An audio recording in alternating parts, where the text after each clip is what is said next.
Un matin gris et lourd, le téléphone sonna dans l'appartement silencieux d'Anna, brisant la quiétude comme un éclair fondant le ciel.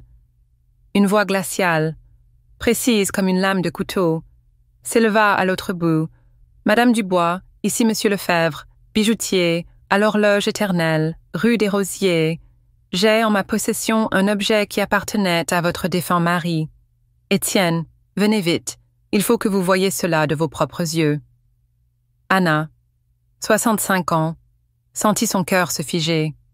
Étienne, l'amour de sa vie, était parti depuis 6 mois, ne lui laissant qu'une montre de gousset en or, un trésor gravé de leurs initiales, un symbole vivant de leurs 40 ans de mariage. Ses mains, tremblantes de pressentiment, fouillèrent frénétiquement le tiroir en bois de rose où elle conservait ce précieux héritage. Rien. Le tiroir était vide, cruellement vide. Une colère sourde, mêlée d'un chagrin viscéral, s'empara d'elle. Qui avait osé lui voler ce dernier lien avec Étienne? Qui avait eu l'audace de profaner ce qu'elle chérissait de plus? Si cette histoire vous révolte, si l'injustice qui brûle Anna vous touche au cœur, soutenez cette histoire en laissant un « j'aime » et commentez « trahison impardonnable » pour crier votre indignation. Anna s'effondra sur le bord de son lit, ses jambes cédant sous le poids de la douleur. « De quelle montre parlez-vous, Monsieur Lefebvre ?» demanda-t-elle. Sa voix tremblante, à peine capable de masquer la fureur qui montait en elle comme une tempête. Une montre de gousset en or. Gravée des initiales ED, répondit-il avec un calme qui contrastait avec l'ouragan intérieur d'Anna. Votre fille, Sophie, et son mari, Marc, me l'ont vendue il y a 3 jours.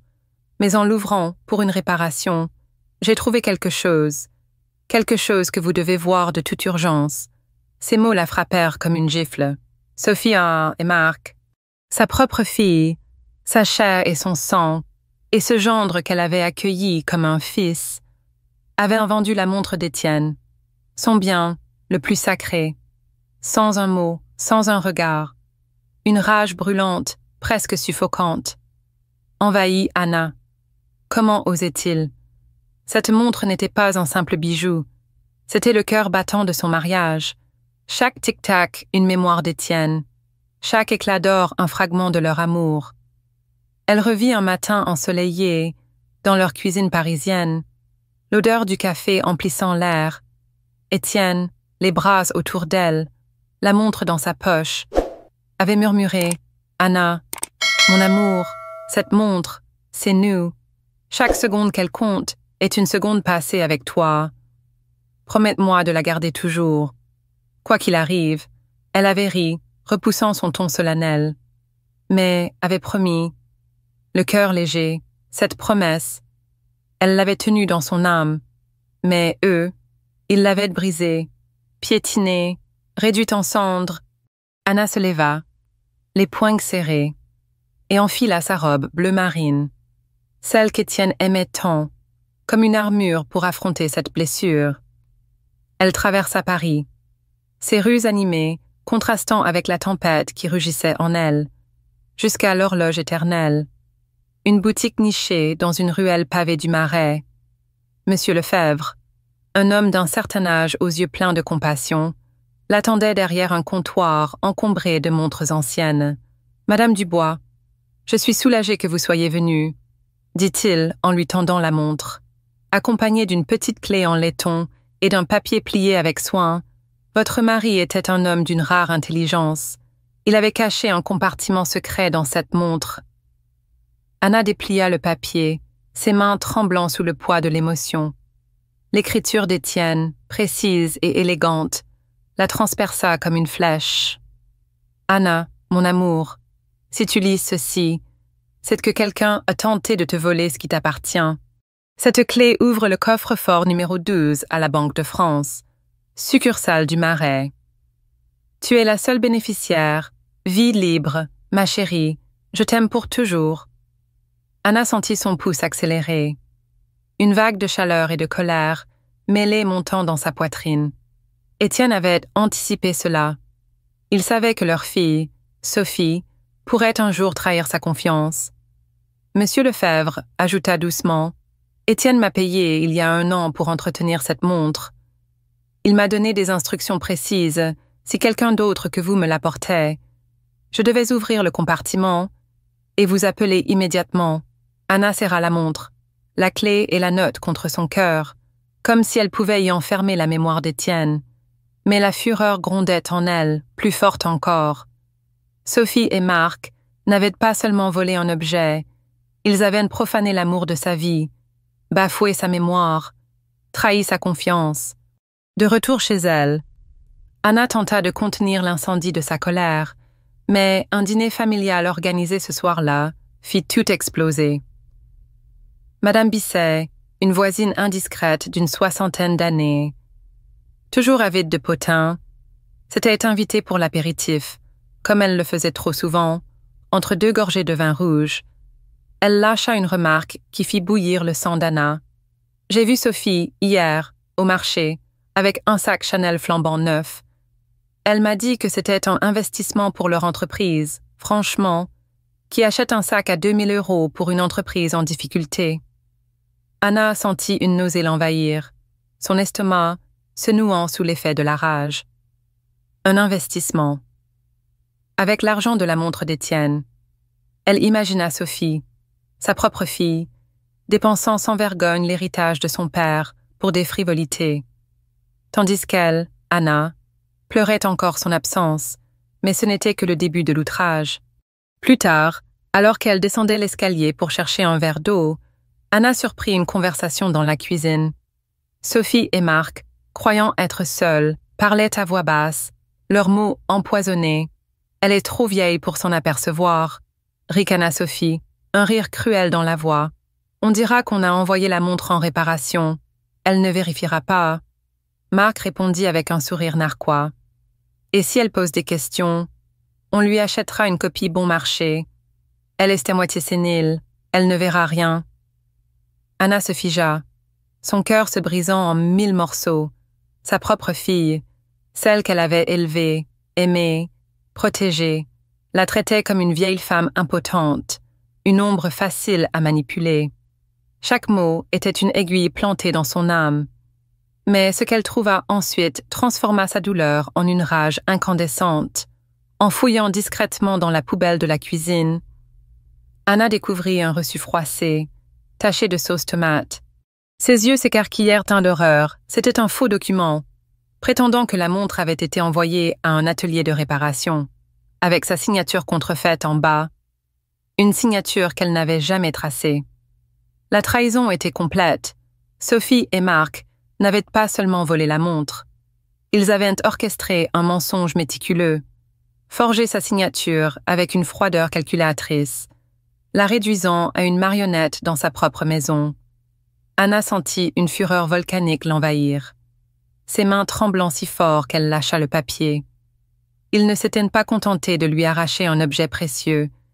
Ils avaient piétiné son honneur, sali la mémoire d'Étienne et traité sa dignité comme un chiffon usé. Elle serra les poings, ses ongles s'enfonçant dans ses paumes.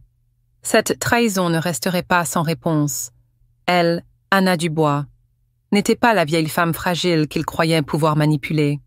Elle était une tempête prête à éclater, et ils allaient bientôt sentir toute la force de sa colère. Mais l'outrage ne s'arrêta pas là. Le lendemain, Madame Bisset, toujours à l'affût des ragottes, revint avec une nouvelle bombe. « Vous savez, Anna, j'ai entendu Sophie et Marc discuter au café hier. Ils parlaient de vendre votre appartement. Ils disaient que vous seriez mieux dans une maison de retraite, que cet endroit était trop grand pour vous seul. » Anna sentit son sang se glacer. Non seulement ils avaient volé la montre, mais ils complotaient déjà pour la dépouiller de son foyer, de ses souvenirs, de tout ce qu'elle avait construit avec Étienne. Chaque mur de cet appartement portait l'écho de leurs rires, de leurs danses improvisées, de leurs nuits à rêver ensemble. Et eux, ils voulaient la chasser, l'effacer, la reléguer dans un coin où elle deviendrait invisible. La rage d'Anna atteignit un sommet, une fureur si pure qu'elle en était presque libératrice. Elle n'était plus seulement une veuve en deuil. Elle était une femme trahie, humiliée, mais pas vaincue. Elle ramassa la montre, la clé et la note, les serrant comme des armes. Sophie et Marc pensaient qu'elle était faible, mais ils allèrent découvrir qu'ils avaient réveillé une lionne. Cette montre, ce petit objet d'or, allait devenir le catalyseur d'une révolution dans sa vie. Une révolution qu'Étienne, dans sa sagesse, avait préparée pour elle. Elle ne serait plus jamais leur victime.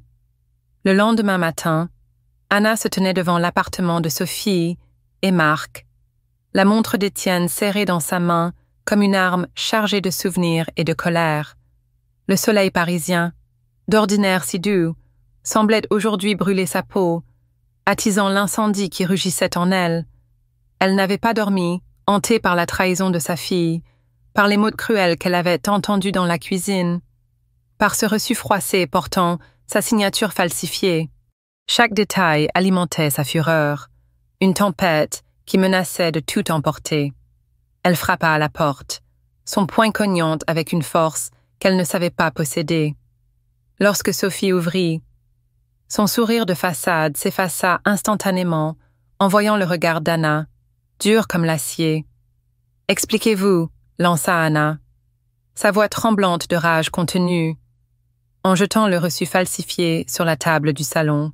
« Expliquez-moi pourquoi vous avez vendu la montre de votre père, pourquoi vous avez forgé ma signature, pourquoi vous m'avez traitée comme une vieille folle incapable de comprendre. » Sophie recula, ses yeux s'écarquillant. Mais Marc, nonchalant, s'avança avec un rictus arrogant. « Maman, ce n'est qu'une vieille montre. On avait besoin d'argent pour l'entreprise.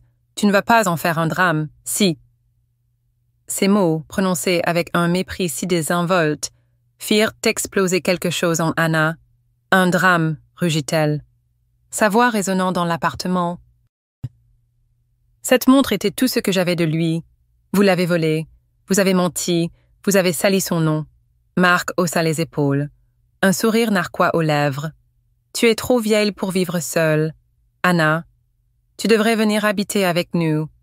On prendra soin de toi. » La condescendance dans sa voix, ce ton qui la réduisait à une enfant sénile, fit bouillir son sang. Prendre soin de moi, en me volant, en me mentant, en forgeant ma signature comme des criminels. Anna sentit sa colère atteindre un sommet, une rage si intense qu'elle en tremblait. Elle brandit la note d'Étienne, celle trouvée dans la montre, comme une preuve accablante. « Étienne savait que vous feriez ça. Il m'a laissé une clé, un coffre, un avenir qu'il a protégé pour moi. Et vous avez tout piétiné. » Sophie, jusque-là silencieuse, tenta de se défendre, sa voix tremblante mais dépourvue de remords. « Maman, on n'avait pas le choix, l'entreprise va mal. On pensait que tu ne t'en rendrais pas compte. Ce n'est qu'un objet, après tout. » Ces mots furent la goutte d'eau qui fit déborder le vase. « Un objet » hurla Anna, sa voix brisant presque sous le poids de l'indignation. « C'est l'héritage de votre père. C'est mon cœur. Ma vie avec lui, vous n'êtes que des vautours, pillant ce qui ne vous appartient pas. » La pièce sembla vibrer sous l'intensité de sa fureur, mais Marc, loin de s'excuser, croisa les bras avec un sourire moqueur. « Calme-toi, Anna. Tu fais une crise pour rien. On t'achètera une autre montre. » Cette arrogance, ce mépris absolu, fit jaillir en elle une rage si pure qu'elle en était presque aveuglante. Elle quitta l'appartement en claquant la porte, déterminée à découvrir ce qu'Étienne lui avait laissé et à faire payer à Sophie et Marc le prix de leur trahison. De retour chez elle, Anna reçut un message de Madame Bisset, la voisine indiscrète qui, pour une fois, se révélait utile. « Anna, viens vite au café du coin. J'ai trouvé quelque chose sur Sophie et Marc. Tu ne vas pas le croire. » Intriguée, mais méfiante, Anna se rendit au café, où Madame Bisset, un sourire triomphant, lui tendit son téléphone. « Regarde leurs publications sur les réseaux sociaux. » Anna sentit son estomac se nouer en découvrant une série de photos, Sophie et Marc, radieux, posant sur une plage ensoleillée, un yacht en arrière-plan, des coupes de champagne à la main. Les légendes étaient un affront direct, vivre la grande vie et, enfin libre de profiter. Anna sentit une vague de nausée l'envahir. Ils ont utilisé l'argent de la montre pour un voyage de luxe, s'écria-t-elle, sa voix tremblante d'une colère qui menaçait de l'étouffer. Madame Bisset hocha la tête, ravie de son scoop. Ils étaient à Saint-Tropez. Anna, j'ai vérifié. Ils ont dépensé des milliers d'euros alors qu'ils prétendent que leur entreprise est en faillite. Anna sentit ses poings se serrer, ses anglais s'enfonçant dans sa chair. Non seulement ils avaient volé la montre, forgé sa signature, mais ils avaient utilisé l'argent pour s'offrir des vacances extravagantes, se moquant d'elle, de son deuil, de la mémoire d'Étienne. Chaque photo, chaque sourire éclatant sur ces images était une insulte, un coup de poignard dans son cœur déjà brisé. Elle imagina Sophie et Marc riant sur ce yacht, trinquant à leur victoire, pendant qu'elle pleurait seule dans son appartement, serrant les souvenirs d'Étienne comme un naufragé s'accroche à une planche, déterminée à comprendre l'ampleur de l'héritage d'Étienne. Anna contacta M. Vogel, un vieil ami d'Étienne, un banquier à la retraite qui avait toujours été proche de leur famille. Lorsqu'elle lui expliqua la situation, sa voix tremblante de rage, M. Vogel resta silencieux un moment avant de répondre. « Anna, venez à la Banque de France, succursale du Marais, demain matin. Je vais vérifier ce coffre pour vous. » Le lendemain, Anna, la clé en main, entra dans la banque, son cœur battant à tout rompre. M. Vogel l'accueillit avec une gravité inhabituelle. Étienne était un homme prudent. « Anna, il m'a parlé de ce coffre, il y a des années. Il voulait s'assurer que vous seriez protégée, quoi qu'il arrive. » Dans une salle sécurisée, ils ouvrirent le coffre numéro 12. À l'intérieur, Anna trouva une enveloppe épaisse contenant un compte d'épargne d'une valeur considérable, l'acte de propriété d'une maisonnette au bord de la mer en Normandie et une lettre manuscrite d'Étienne. Les mots, écrits de sa main, la firent trembler. « Anna, ma lumière, si tu lis ceci, c'est que tu as découvert la vérité. Ce coffre est pour toi, et toi seul. Vis libre, comme nous l'avons toujours rêvé. Ne laisse personne te voler ta force. Je t'aime. » Anna sentit des larmes de colère et d'amour couler sur ses joues. Étienne avait tout prévu, comme s'il avait vu la trahison venir. Mais cette découverte ne fit qu'attiser sa fureur. Sophie et Marc avaient tenté de lui arracher non seulement la montre, mais tout ce qu'Étienne avait construit pour elle. Un souvenir douloureux remonta alors à la surface, alimentant son indignation. Des années plus tôt, Sophie, adolescente, avait toujours jalousé la relation entre Anna et Étienne. « Tu l'aimes plus que moi », avait-elle crié un jour, les yeux pleins de larmes, après qu'Étienne avait offert à Anna un bouquet de roses pour leur anniversaire de mariage. Étienne avait tenté de la calmer, mais Sophie avait grandi avec cette amertume, une graine de ressentiment qui s'était transformée en cupidité. Anna comprit que cette trahison n'était pas seulement une question d'argent, c'était une revanche mesquine, une tentative de Sophie de reprendre ce qu'elle croyait lui être dû. Cette révélation rendit la colère d'Anna encore plus incandescente. Sa propre fille, qu'elle avait nourrie, aimée, élevée avec tant de soin, avait laissé la jalousie empoisonner son cœur au point de voler l'héritage de son père. Mais l'outrage atteignit un nouveau sommet lorsqu'Anna retourna confronter Sophie et Marc. Armée des photos de leur voyage et de la vérité sur le coffre, elle frappa à leur porte, son cœur battant comme un tambour de guerre. Sophie ouvrit, visiblement nerveuse, mais Marc, fidèle à son arrogance, lança « Encore cette histoire de montre, Anna, tu deviens obsessionnelle. » Anna explosa. « Obsessionnelle, vous avez vendu la montre de mon mari, forgé ma signature et dépensé l'argent pour un voyage à Saint-Tropez. Vous vous êtes moqué de moi, de lui, de tout ce que nous avons construit. » Elle brandit les photos, les jetant sur la table comme des preuves dans un tribunal. Sophie blêmit, mais Marc, imperturbable, haussa les épaules. « Et alors, on mérite de vivre un peu. Non, toi, tu vis dans le passé avec tes souvenirs poussiéreux. » Ces mots furent comme un coup de fouet. Anna sentit une rage si violente qu'elle en perdit presque la parole. « Vous méritez, cria-t-elle, sa voix résonnant dans l'appartement. Vous méritez quoi? De voler une veuve, de trahir votre famille.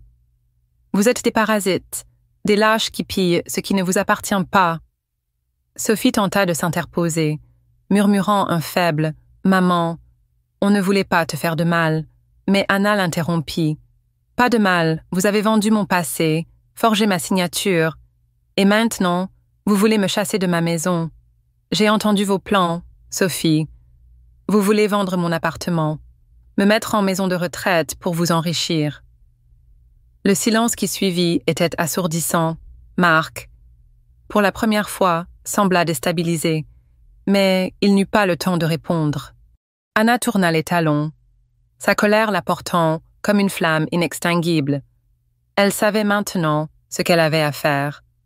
Étienne lui avait laissé un chemin, une maison, une liberté, et elle allait s'en emparer, quoi qu'il en coûte. Anna quitta l'appartement de Sophie et de Marc, le cœur battant comme un tambour de guerre, chaque battement alimenté par une colère si pure qu'elle semblait éclairer son chemin. Les rues de Paris, baignées d'une lumière automnale, paraissaient étrangères, comme si la ville entière était complice de la trahison qu'elle venait de subir. La montre d'Étienne, la clé et la lettre trouvée dans le coffre étaient bien plus qu'un héritage matériel. Elles étaient une armure, un bouclier forgé par l'amour de son mari pour la protéger des vautours qui cherchaient à la dépouiller. Elle ne serait plus jamais la veuve silencieuse, la mère docile qu'il croyait pouvoir manipuler. Sophie et Marc avaient sous-estimé sa force, mais ils allaient bientôt découvrir qu'ils avaient réveillé une tempête. Anna prit une décision irrévocable. Elle allait s'installer dans la maisonnette en Normandie, celle qu'Étienne lui avait léguée, et elle y vivrait libre, comme il l'avait toujours souhaité. Mais avant cela, elle devait affronter une dernière fois les traîtres qui avaient tenté de la briser, et elle le ferait avec une fureur qui les marquerait à jamais. Le voyage vers la Normandie fut un pèlerinage autant qu'une évasion. Anna monta dans le train, la montre d'Étienne dans sa poche, la lettre serrée contre son cœur.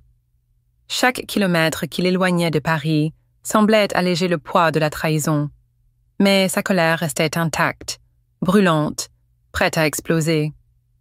Arrivée à la maisonnette, une petite bâtisse en pierre face à la mer, elle fut accueillie par l'odeur saline de l'océan et le cri des mouettes. La maison, bien que modeste, était un havre de paix, un sanctuaire qu'Étienne avait préparé pour elle.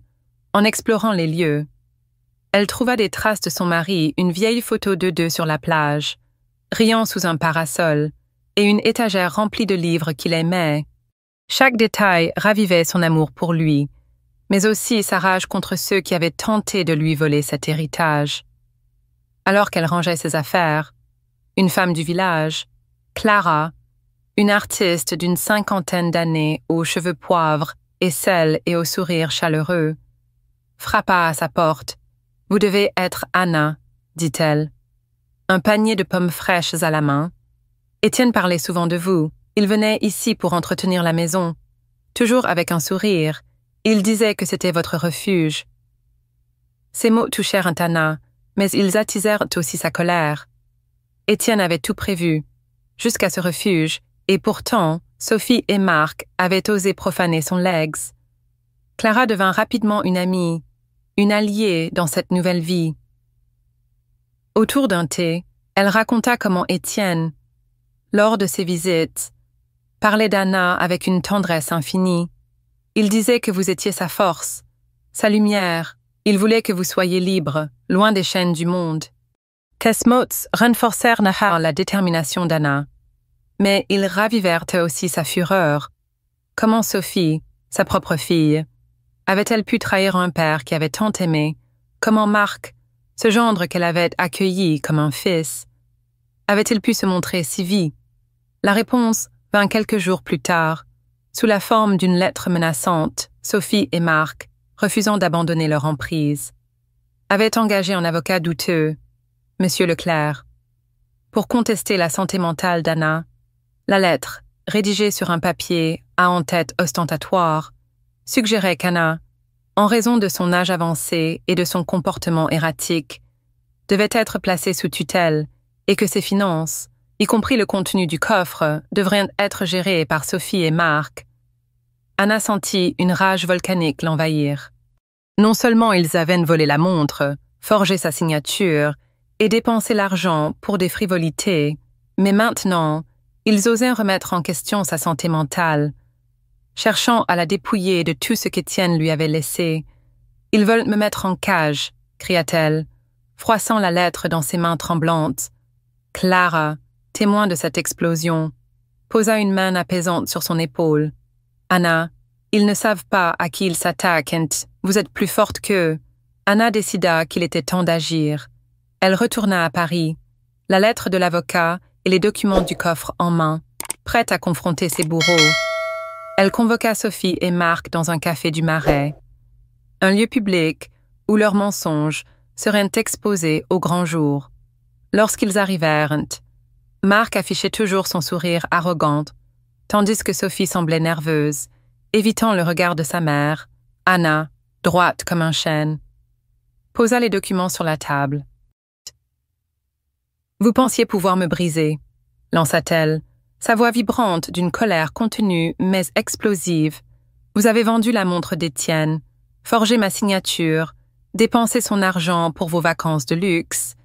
Et maintenant, vous osez prétendre que je suis folle. » Elle brandit la lettre de l'avocat, la déchirant en deux d'un geste rageur. « Voici ce que je pense de vos manigances. Étienne m'a laissé un coffre, une maison, une liberté que vous ne toucherez jamais. » Marc tenta de l'interrompre, mais Anna le coupa, sa voix montant comme une tempête. « Vous n'êtes que des charognards, des lâches qui pilent une veuve pour assouvir votre cupidité. Vous voulez vendre mon appartement, me mettre en maison de retraite. Jamais, je suis plus vivante que vous ne le serez jamais. » Le café s'était tu, les regards des clients braqués sur la scène. Sophie, les larmes aux yeux, murmura « Maman, on ne voulait pas », mais Anna l'interrompit, implacable. « Ne voulez pas quoi me trahir, me voler, me humilier. Vous avez tout planifié. Jusqu'à ce faux avocat. » Elle jeta les photos de leur voyage à Saint-Tropez sur la table. Chaque image un coup de poignard. Vous avez ri sur ce yacht pendant que je pleurais mon mari. Vous avez vendu mon passé pour des coupes de champagne. La foule autour commença à murmurer, des regards désapprobateurs se tournant vers Sophie et Marc. Un homme, un client régulier du café, lança « C'est honteux ». Une femme ajouta « Comment peut-on faire ça à sa propre mère ?» Anna sentit une vague de satisfaction mêlée de rage. Leur honte publique était un début, mais elle n'en avait pas fini. De retour en Normandie, Anna apprit par Clara que Sophie avait tenté de répandre des rumeurs dans le quartier, prétendant qu'Anna était ingrate et instable. Cette nouvelle tentative de la discréditer fit bouillir son sang. « Ils ne s'arrêteront jamais », murmura-t-elle, serrant la montre d'Étienne si fort que ses jointures blanchirent. Mais Clara, avec son réseau de villageois, contre-attaqua. Elle organisa une réunion communautaire où Anna raconta son histoire, montrant la lettre d'Étienne et les documents du coffre. Les habitants, indignés par la cupidité de Sophie et Marc, se rallièrent à Anna, offrant leur soutien. Une vieille femme, Madame Renard, s'écria « Ces enfants sont une honte. Vous êtes une lionne, Anna, ne les laissez pas vous briser. » Ce soutien, cette solidarité, donna à Anna une force nouvelle. Mais sa colère restait intacte. Elle écrivit une lettre à Sophie et Marc, posant des limites claires. « Vous ne faites plus partie de ma vie à moins que vous ne changiez. Je vivrai libre, comme Étienne le voulait. Ne me contactez que lorsque vous serez prêts à demander pardon. » Des semaines plus tard, Sophie tenta une approche timide, envoyant une lettre d'excuse hésitante. « Maman, je regrette, on a mal agi. Pouvons-nous parler ?» Anna, assise sur la terrasse de sa maisonnette, face à la mer déchaînée, lut la lettre avec un mélange de méfiance et de froideur. Sa colère, bien que toujours présente, s'était transformée en une détermination d'acier. Elle ne pardonnerait pas facilement, pas après une trahison si profonde. Elle répondit brièvement « Les excuses ne suffisent pas. Prouvez votre changement par des actes. » Sophie et Marc commencèrent à visiter, plus respectueux. Mais Anna garda ses distances, son cœur protégé par la force qu'Étienne lui avait léguée. Elle vivait désormais pour elle, dans cette maison face à la mer, entourée de nouveaux amis comme Clara, et portée par une dignité qu'aucun traître ne pourrait plus lui voler. Sa rage, bien que toujours là, s'était muée en une flamme qui éclairait son avenir, un feu qui ne s'éteindrait jamais. L'histoire d'Anna dans L'héritage volé est une fresque poignante, tissée de trahison, de résilience et de reconquête de soi, qui résonne profondément avec les valeurs françaises d'honneur, de dignité et de liberté individuelle. Cette saga, ancrée dans une sensibilité culturelle française, met en lumière des émotions brutes et universelles, tout en offrant des leçons précieuses pour notre propre vie. À travers la colère d'Anna face à la trahison de sa fille Sophie et de son gendre Marc, nous sommes invités à réfléchir sur la famille, la confiance et la force intérieure. Voici une analyse des émotions suscitées par cette histoire et des enseignements que nous pouvons en tirer. Appliqués à notre quotidien avec une perspective française, où l'intégrité et l'autonomie sont des piliers fondamentaux. D'abord, l'histoire d'Anna évoque une colère viscérale, une indignation face à l'injustice qui frappe au cœur. En France, où l'honneur familial et le respect des aînés sont des valeurs profondément enracinées, la trahison de Sophie et Marc est particulièrement choquante. Vendre la montre d'Étienne, un objet chargé de mémoire et d'amour, puis falsifier la signature d'Anna, représente une violation non seulement de la confiance, mais aussi de l'héritage émotionnel d'une famille. Cette colère, que nous ressentons aux côtés d'Anna, reflète une sensibilité française à l'idée de respect. Respect pour les liens familiaux, pour les promesses faites, pour la mémoire des êtres chers. La scène où Anna découvre les photos de Sophie et Marc à Saint-Tropez, riant sur un yacht pendant qu'elle pleure son mari, est un coup de poignard qui nous pousse à nous interroger comment la cupidité peut-elle corrompre les liens du sang. Cette indignation nous rappelle l'importance de l'honnêteté dans nos relations. En France, où les repas de famille et les traditions sont sacrés, une telle trahison est perçue comme une profanation. La leçon ici est claire, nous devons chérir la confiance dans nos familles, car une fois brisée, elle laisse des cicatrices difficiles à guérir. Dans notre vie, cela signifie communiquer ouvertement, respecter les souvenirs partagés et ne jamais sacrifier l'honneur pour des gains matériels. Ensuite, l'histoire mettait en avant la résilience d'Anna, une qualité admirée dans la culture française, où l'idée de « se relever » face à l'adversité est célébrée. Comme dans les récits de figures historiques telles que Jeanne d'Arc ou les résistants de la Seconde Guerre mondiale, Anna, humiliée et trahie, refuse de se laisser réduire à une victime. Sa décision de s'installer dans la maisonnette en Normandie, léguée par Étienne, symbolise un retour à soi, une quête d'autonomie qui résonne avec l'idéal français de liberté. Cette maison, face à la mer déchaînée, devient une métaphore de sa force intérieure, un refuge où elle peut se reconstruire loin des chaînes de la trahison. Pour nous, cette résilience est une invitation à ne jamais laisser les autres définir notre valeur. Dans la vie quotidienne, cela peut se traduire par la capacité à poser des limites claires, comme Anna le fait avec Sophie et Marc, ou à chercher des espaces physiques ou émotionnels où nous pouvons nous reconnecter à nous-mêmes, en France, où l'individualité est équilibrée avec le sens du collectif. Cette leçon nous pousse à défendre notre dignité tout en restant ouverts aux relations sincères. Enfin, l'histoire souligne l'importance de la communauté, incarnée par Clara et les villageois normands. Dans la culture française, la solidarité, qu'elle soit dans un village ou un quartier parisien, est une force vitale. Clara, avec son soutien indéfectible, et les habitants qui se rallièrent à Anna, montrent que la justice et la compassion peuvent triompher de la cupidité. Cette solidarité communautaire, si chère aux Français, nous enseigne qu'il est essentiel de cultiver des relations authentiques. Dans nos vies, cela peut signifier tendre la main à un voisin, soutenir un ami dans l'adversité, ou simplement être présent pour ceux qui comptent.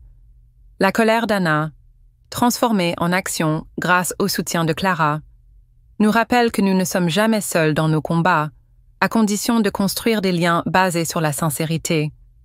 Les leçons tirées de l'héritage volé sont des guides pour notre quotidien. D'abord, protégeons nos relations familiales en valorisant l'honnêteté et le respect, même face à des tensions financières ou personnelles. Ensuite, cultivons notre résilience en refusant de nous laisser définir par les trahisons ou les jugements des autres. Enfin, appuyons-nous sur notre communauté, car c'est dans la solidarité que nous trouvons la force de surmonter les épreuves. Anna, en retrouvant sa liberté en Normandie, incarne cet idéal français d'une vie vécue avec dignité, courage et indépendance. Cette histoire nous pousse à nous demander que ferions-nous face à une telle trahison. Sommes-nous prêtes à défendre notre honneur, à poser des limites, à chercher notre propre refuge? Si l'histoire d'Anna vous a touché, si sa colère et sa résilience vous ont inspiré, montrez votre soutien, cliquez sur « J'aime », partagez cette vidéo avec vos proches et abonnez-vous à notre chaîne pour ne pas manquer la suite de cette saga émouvante. Laissez un commentaire avec « Justice pour Anna » pour partager votre indignation et votre admiration pour son courage. Ensemble, célébrons la force de ceux qui se relèvent face à l'injustice. L'histoire d'Anna dans L'héritage volé est une fresque poignante, tissée de trahison, de résilience et de reconquête de soi, qui résonne profondément avec les valeurs françaises d'honneur, de dignité et de liberté individuelle. Cette saga, ancrée dans une sensibilité culturelle française, met en lumière des émotions brutes et universelles, tout en offrant des leçons précieuses pour notre propre vie.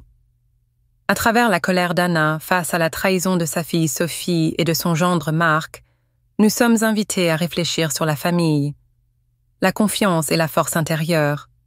Voici une analyse des émotions suscitées par cette histoire et des enseignements que nous pouvons en tirer. Appliqués à notre quotidien avec une perspective française, où l'intégrité et l'autonomie sont des piliers fondamentaux. D'abord, l'histoire d'Anna évoque une colère viscérale, une indignation face à l'injustice qui frappe au cœur. En France, où l'honneur familial et le respect des aînés sont des valeurs profondément enracinées, la trahison de Sophie et Marc est particulièrement choquante. Vendre la montre d'Étienne, un objet chargé de mémoire et d'amour, puis falsifier la signature d'Anna, représente une violation non seulement de la confiance, mais aussi de l'héritage émotionnel d'une famille. Cette colère que nous ressentons aux côtés d'Anna reflète une sensibilité française à l'idée de respect. Respect pour les liens familiaux, pour les promesses faites, pour la mémoire des êtres chers.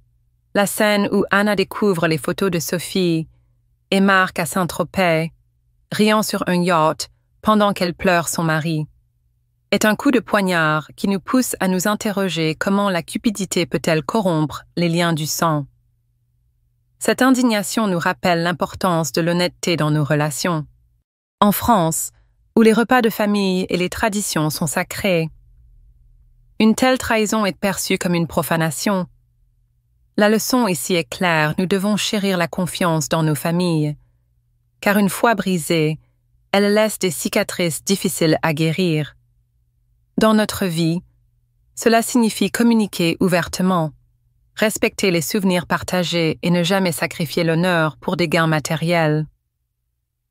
Ensuite, l'histoire mettait en avant la résilience d'Anna, une qualité admirée dans la culture française, où l'idée de se relever face à l'adversité est célébrée, comme dans les récits de figures historiques telles que Jeanne d'Arc ou les résistants de la Seconde Guerre mondiale.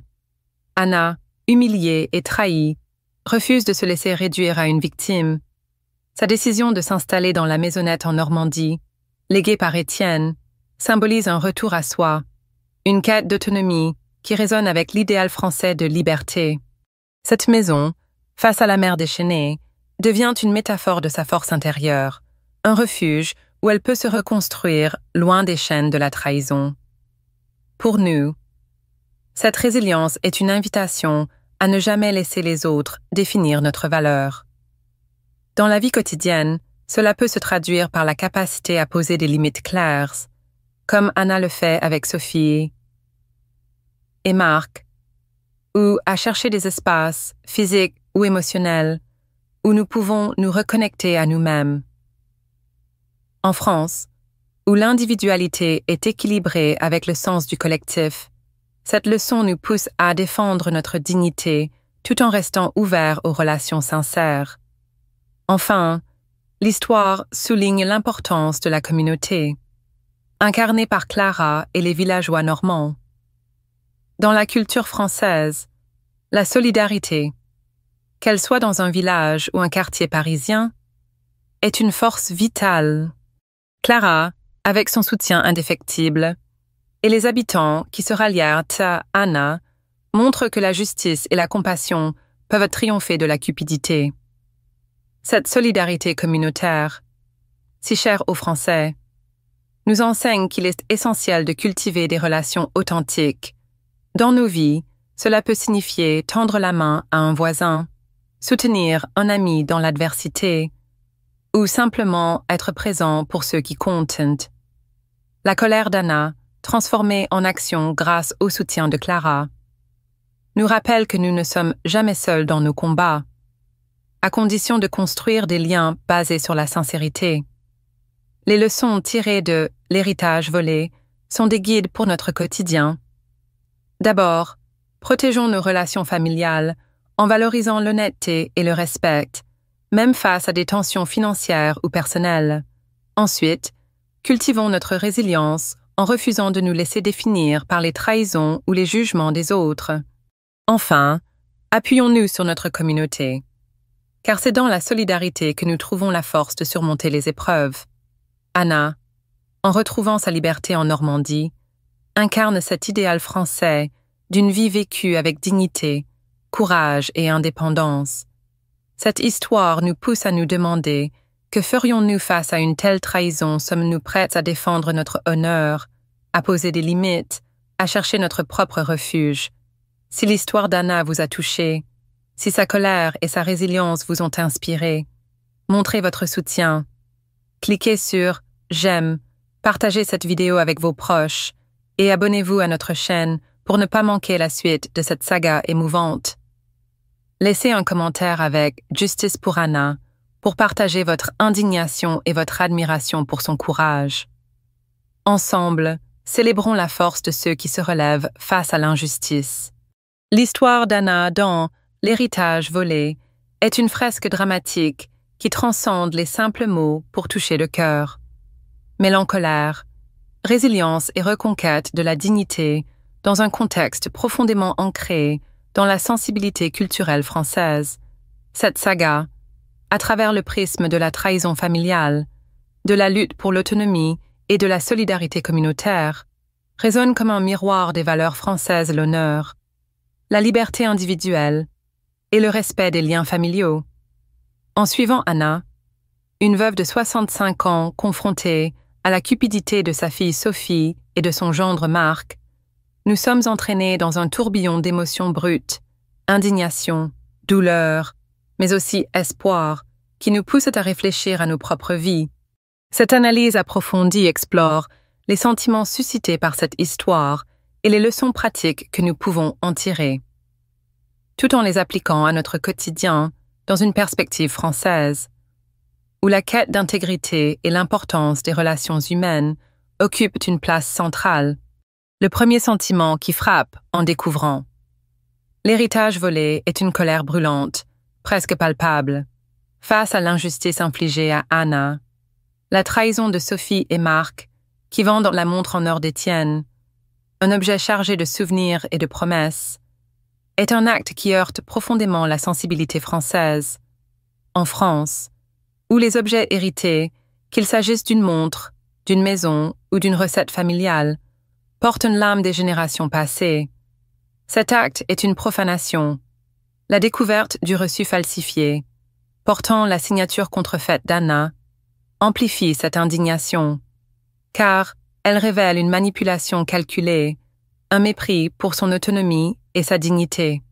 Cette colère atteint son paroxysme lorsque Anna découvre les photos de Sophie et Marc à Saint-Tropez, riant sur un yacht, dépensant l'argent de la montre pour des plaisirs égoïstes. Ces images, où ils célèbrent leur grande vie pendant qu'Anna pleure son mari, sont une insulte à la mémoire d'Étienne et à l'honneur familial, une valeur sacrée dans la culture française.